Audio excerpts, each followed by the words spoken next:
One of the first times I interviewed you, I said, you've got a future in doing dramatic roles, and boy, did you prove it in this. Oh, thank you. That's nice. How did it come about? Actually, my husband, Ben, who plays a part in this, is one of the more shadier book vendors. He had it first. There was a different, version of the movie a few years ago, and as often happens, things didn't work out for schedule or a million other reasons.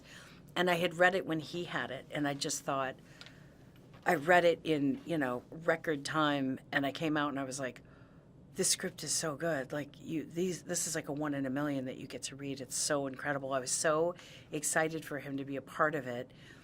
And then when it didn't work out, I had become so fond of Lee, and I was so enamored with her and the story that I just kept pestering him. Like every 3 weeks to a month, I was like, what's happening with that? Like, somebody needs to do that. I need to see that movie. Like, I wanted to see that movie as a viewer because I was attached to it at this point.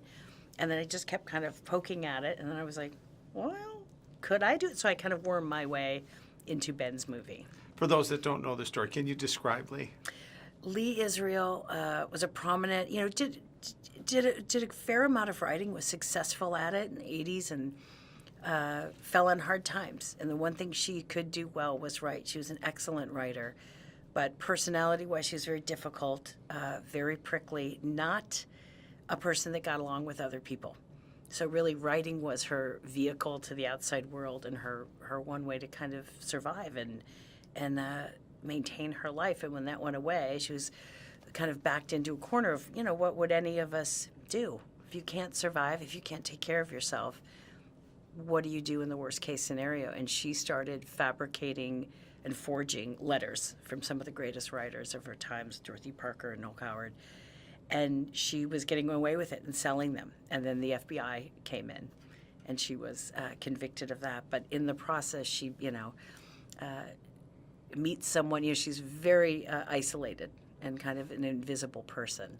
And yet she was this riveting, interesting woman. And Richard E. Grant plays Jack, who they become very unlikely friends. And it's just a fantastic story about, I think, loneliness and friendship and just everything of what it feels like to be a real person and have your ups and downs. And I don't know, I just loved her. I loved her for all her prickly ways. And Richard E. Grant, instant chemistry? Yes, we met on a Friday and we're shooting on Monday, and which is a bit of a nerve-wracking thing because, my God, what if it doesn't work out very well? And I think it took us about 13 seconds to realize, like, we got along great. He's just a dreamy, dreamy guy, and he's so good, and he's so incredible as Jack. He's so funny and so much bigger than life, and then he's just also heartbreaking in it. I want to get two things in quick. Jane Curtin, do Oh you my go God. back in time and say, one day you're going to work with her? The mere thought, yes and no. I mean, when you're so young that you don't know how crazy it is, and then probably as I got older, I was like, I'll never have the chance to work with Jane Curtin. And so to have that time with her was remarkable, and she's awesome. All right, if you're going to get one letter from someone in history, in entertainment, who would you want that letter from? I don't know. Dorothy Parker's not a bad one. I mean, there's so many. Oh my God.